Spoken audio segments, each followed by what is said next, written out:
Greetings and welcome to the Animal Wellness Podcast, the official podcast of Animal Wellness Action. Hi, I'm your host, Joseph Grove. On this show, we talk about animals and the people who care about them and have the ability to improve their lives by influencing culture and supporting pro-animal laws and regulations. To stay up to date with all of our news and information, subscribe to this podcast, receive our free newsletters and more, visit animalwellnessaction.org. This is a special action-packed show. Marty Irby, the Executive Director of Animal Wellness Action and its Chief Lobbyist, is here to break a story from D.C. concerning new paradigm-shifting laws protecting horses. Later in the podcast, we'll have part 2 of our interview with horse trainer to the Queen, Monty Roberts, who talks about how a brutal childhood helped create his lifelong dedication to horses and a gentle, loving interaction with all of God's creatures. First, though, we're going to go to Marty. Last night, Marty, when you and I were on the phone late planning this podcast, you described the developments you're going to share as some of the biggest of your career. What do our subscribers need to know? We have some really great, terrific breaking news that we're sharing with everyone today. The Prevent All Soring Tactics Act that would end the soring of Tennessee walking horses, which is the intentional infliction of pain to the horse's front feet by using mustard oil, croton oil, diesel fuel, and other chemicals, along with inserting sharp objects into the horse's hooves to get them to perform an exaggerated high step known as the big lick. It's prized in Tennessee and Kentucky and other southeastern states, has been something that we've been working on for the past 8 years. That measure finally passed the U.S. House last July 2019 and had a vote of 333 to 96, where we had all the Democrats, 100% of the Democrats voting in support of it, and we had the majority of the Republicans voting in support of it. It was an overwhelming passage, and of course, they sent the bill over to the U.S. Senate. We've run into some obstacles that we knew we had in the Senate with U.S. Senate Majority Leader Mitch McConnell, along with the senators from Kentucky and Tennessee, Rand Paul, Marsha Blackburn, and Lamar Alexander. And they have a coalition of folks that have introduced alternative legislation, the Horse Protection Amendments Act, that does not address some of the things that the PAST Act does and goes in a little bit of a different direction on the inspection process with the Tennessee walking, racking, and spotted saddle horses that are the 3 breeds covered by this legislation and the 3 breeds that have been prone to soaring over the past 50 or 60 years. So with that stalemate that we've had and those members of Congress able to prevent the bill from moving forward, we have tried to maneuver and go a different route on numerous occasions. We had a regulation back in 2017 that we got done, the USDA did. It would have eliminated these large stacked shoes and ankle chains around horses' feet. That got rolled back when the Trump administration came in and was basically undone. We've also been working in the past year on appropriations to get $2 million in funding, which is double what was the amount for this year, to enforce the Horse Protection Act. And we've also been pursuing some avenues at the Department of Justice for them to intervene. And while we're making progress, we still ultimately believe that passing a federal bill and getting it signed into law is the best answer. And after passage of the bill last year in the House, myself, Wayne Pacelli, and a few others started talking with members of the walking horse industry, a former leader in the industry at the Tennessee Walking Horse Breeders and Exhibitors Association, along with people from the Tennessee Walking Horse National Celebration. And we have for more than a year been going back and forth on how we could resolve this problem and have finally come to a conclusion and a revised PAST Act that has some changes that are made that will still eliminate the large stacked shoes and also eliminate the ankle chains around the horse's feet, but would still preserve a segment of the walking horse industry and allow them to have a much smaller shoe similar to what the American Saddlebreds and Morgans and Arabians and some other breeds have. But it would drastically eliminate soaring. I have no doubt. We've had some safeguards put in place that go beyond what the PAST Act does. The legislation revised would also ban the possession of mustard oil, croton oil, and salicylic acid that are used in the soaring process, ban the possession of devices such as alligator clips and zip ties that are utilized as distraction devices to make the horse not think about the pain in their feet, but think about pain elsewhere. So they pass inspection. And we also were able to secure the elimination of this terrible device called a tail brace, which is a metal stand. I would probably have to show you a picture of to describe, but they cut the tendons in the horse's tailbone where the tail will fold over in half over this metal brace, all to make it stand up and quote unquote look pretty. That was something that's been around since the early 1900s and was actually on the first Tennessee walking horse in 1939 Strolling Jim, long before any pads and chains and action devices were ever in play 30 or 40 years later. So we basically are getting about 90% of the past act as it is, and some other things that we didn't have in the first place. The industry is actually getting a very stable, secure, and important inspection system that the past act did not address, but that their bill did address, to make sure that there's certainty in inspections, that they're fair, that they're objective, they're science-based, and so that people know they're not going to get a horse turned away from the show that hasn't been sored. So we feel really good about things. The members of Congress, both veterinarians in the U.S. House, Ted Yoho from Florida and Kurt Schrader from Oregon, were instrumental in this as veterinarians working through especially these topics related to inspections. And of course, we're also working with now the Tennessee and Kentucky members who we were formerly at odds with and brought in. So we're elated to be able to let folks know that we've come to a great revision on the PAST Act that we believe will move through the Senate, and Senator McConnell will allow a vote on, and we would have to pass it again back through the House. The House, since it's been changed, would have to concur with the Senate, but that's not something that's very difficult, and we believe we'll have the House leadership on board with Majority Leader Steny Hoyer and Nancy Pelosi as well. So we're looking forward to getting this done after nearly a decade and getting it signed into law, and much of it and the progress we have made is because of Monty Roberts. And then one thing, you were talking about the chemicals, and I heard you say that possession of the chemicals is, illegal under the terms of this law to be. What does the law say about actually using the chemicals? Is this part of the 10% maybe of things? I detected a little legislative squish maybe relative to the chemicals. Well, the original PAST Act actually did not mention mustard oil, protanol, or salicylic acid at all. It made the act of soring, the act of soring is actually already illegal under the Horse Protection Act, but there are devices that are utilized that have kept loopholes in the law, basically. This goes further than the PAST Act because the PAST Act didn't mention those chemicals.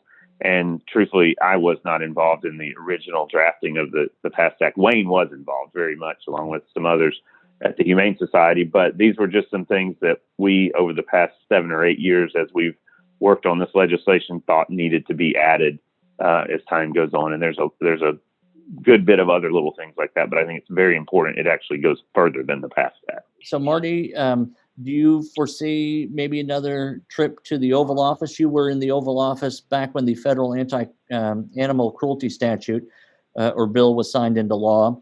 Do you think you'll be asked back for another signing ceremony? I think that could be a good possibility if the bill passes by unanimous consent as a standalone bill. If it ends up being attached to another bill, those things have just monstrous amounts of legislation all included in one package, then we probably won't see that. But there's a good shot that we will. And, I'm hoping that we are able to get this thing signed into law before the year ends. It would take effect at the beginning of 2022 because it's going to take us all next year to basically set up a new organization that would oversee some of the enforcement within the industry as far as giving fines, suspensions, and that sort of thing to people. So there's some technicalities and legal work that has to be done to form organizations and then be sort of quasi-governmental, if you will. All right, now we're going to pivot to part 2 of our interview with the legendary Monty Roberts. He is an American horse trainer who promotes his techniques of natural horsemanship through his Join Up International organization, named after the core concept of his training method. Robert believes that horses use a nonverbal language, which he terms equus, and that humans can use this language to communicate with horses. In order to promulgate his methods, Roberts has authored a number of books, including his original bestseller, The Man Who Listens to Horses, which has sold more than 6 million copies. He regularly tours with a live demonstration and runs an equestrian academy in Solvang, California, as well as an online university to promote his ideas. Experienced horse people, including his client, Her Majesty Queen Elizabeth II, have called Monty Roberts' method incredible and enlisted his training talents. Two-time world's greatest horseman winner Ron Rawls uses Monty's methods, and the foundation for his training work as well. Joining us in the interview was Wayne Pacelli, the founder of Animal Wellness Action. Marty, tell us a little bit about what you were learning from Monty and how he figured into your evolution as a humane horseman. Yes, thank you, Joe, and thank you, Monty, for being here with us today again. In 2005, I remember I was first elected to the board of directors of the Tennessee Walking Horse Breeders and Exhibitors Association some 15 years ago, and I had a full head of hair then, Joe. But believe it or not, the very first thing I did when I was elected was I made a motion from the floor. I averted the normal committee processes and all of these things they had, and I made a motion from the floor to add what they call a trail pleasure class to the national futurity. And that's the class where they have no big stack shoes, they have no ankle chains. It's just a small, probably 1.5 pound, if that, heavy shoe on the horse's foot. And I met great resistance from the padded Big Lick performance horse trainers and many others that were in the room from Tennessee and Kentucky. But at the time, I was lucky and had a good day because most all of the members that were there were from the outlying areas like Montana and Oregon and Washington State and New York. And we won the vote and we got the Trail Pleasure Division added to the national futurity. And the next year, after they saw that it was the biggest class at the horse show, I got it added to the Tennessee Walking Horse National Celebrations World Championship. And that was a huge, huge thing. This was a division for 2- and 3-year-olds at the time. They had aged classes for this. And so in 2005, I really had sort of my first experience in seeing that we really could change things. It's something I had always wanted to do and really recognized, but I still had this old sort of way I was brought up and mentality of thinking that these big padded up chained horses were what we were looking for. And that really made a difference. And it couldn't have happened at a better time because in that same year, my mentor, a man named William B. Johnson, who founded the Ritz-Carlton Hotel Company and was a very visionary man, owned the farm in Tennessee where I worked and ran all of the marketing and sales and breeding operation, Waterfall Farms, which was at the time the largest walking horse breeding farm in the world. It was just a fantastic place.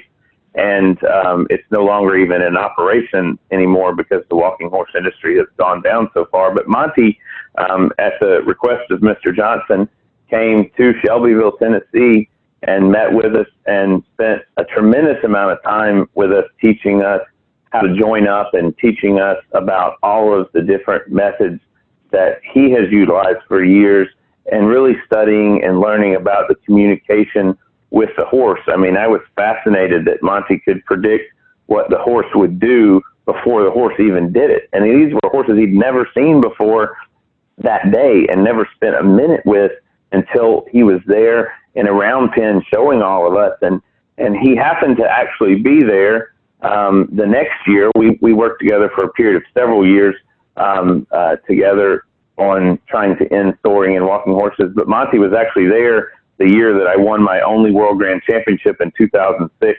aboard the Lady of the Ritz, which was a sound, flat-shod trail pleasure horse without all of this mess on their feet.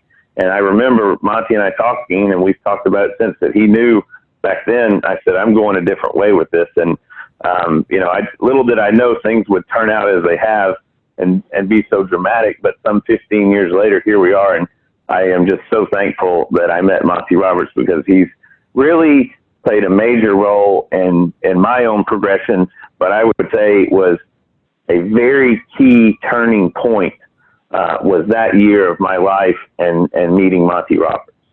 Yeah, and you know, this is Monty speaking now, and it should be said that if it wasn't for Marty Irby, he bit the bullet, man. He went straight forward and said, "This isn't right. I'm going to make a change," and that cost him dearly within his own personal life, and so many of his friends and people that he had counted on before turned against him, and yet he got stronger and stronger and is on the lead of something that, my word, I have to give all the credit in the world to, for helping us understand that horses and other animals and all of us need to be living our lives in the absence of violence.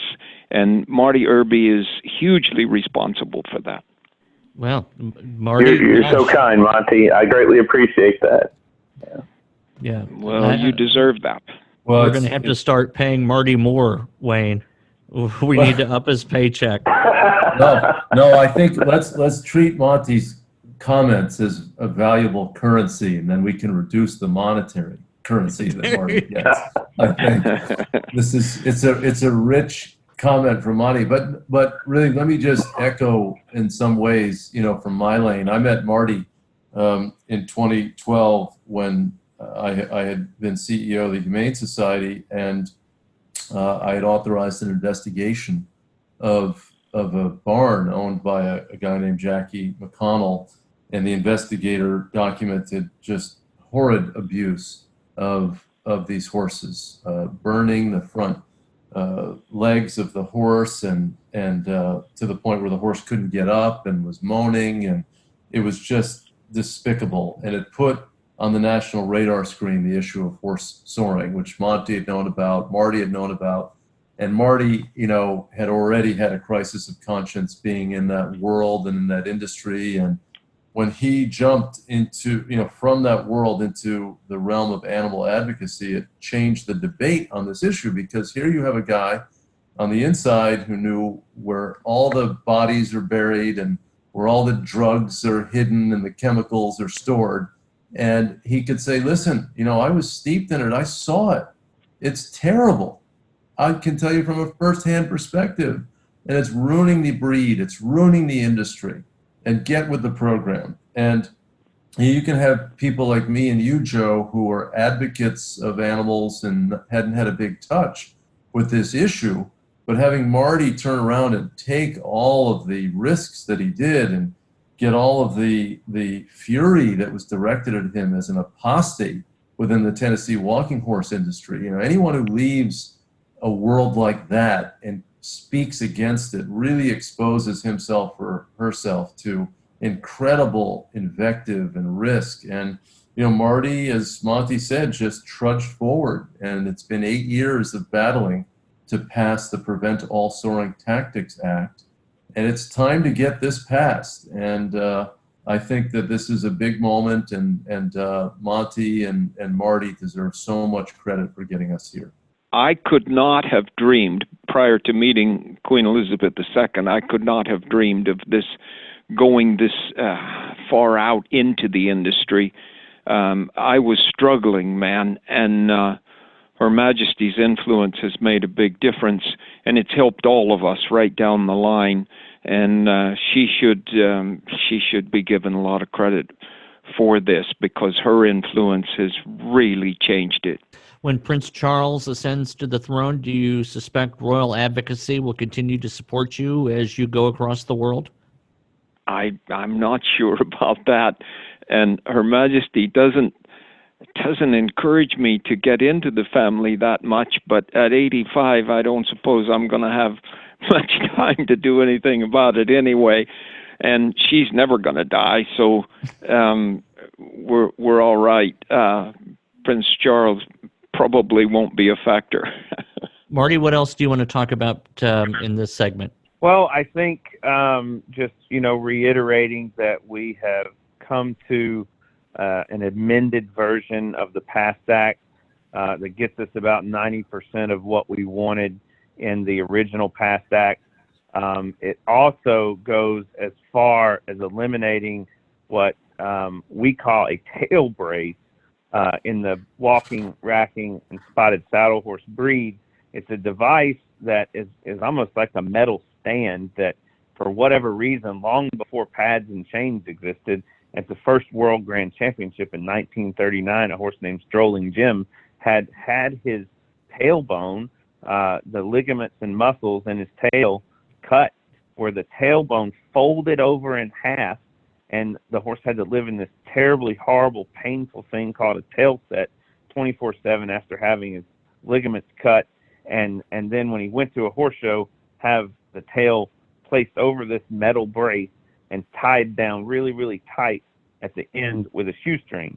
Why anyone ever thought that was a good idea or looked good, I'll never know, but it existed long before the pads and chains, and we're not only getting rid of all of the chains and action devices and the majority of the pads, but we're also getting rid of this tail brace that the PAST Act didn't even address. So I stress that to say, in my mind, that's the biggest thing. We're also getting a specific ban on the possession of mustard oil, croton oil, salicylic acid, and other chemicals that are utilized in the soring process, along with zip ties and alligator clips that are items that are utilized to distract the horse and create pain elsewhere in the horse while the inspector's checking their feet, to take their mind off of the pain in their feet. So, something that I think is difficult for me to explain is this thing, the tail brace, and Wayne and I have been explaining it to members of Congress over the past 2 or 3 weeks or longer.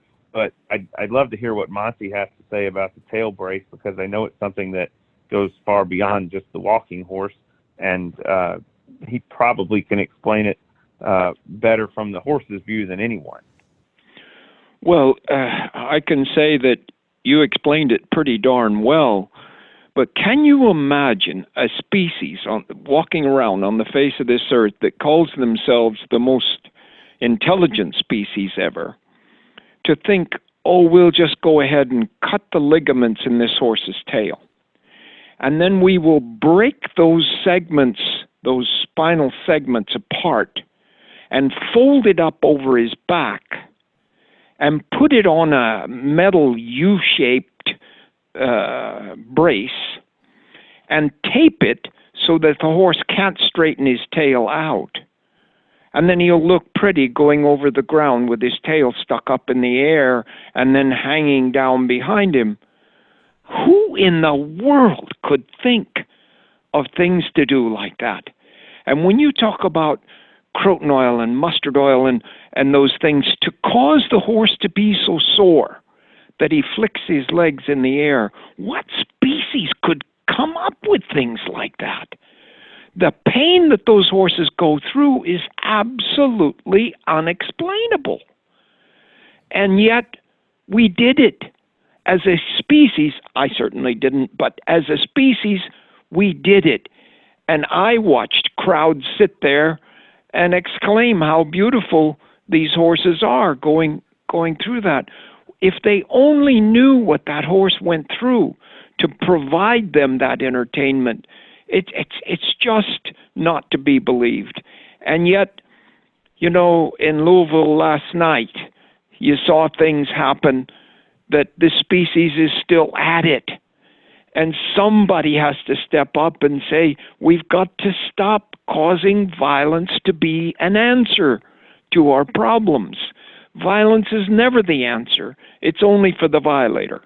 And I don't know what we have to do, but those of us on this line right now just have to keep working, because we are one of few who are taking the opportunity to try to get people to understand that animals don't deserve this violence, and other people don't, and particularly children who have no ability to fight it off.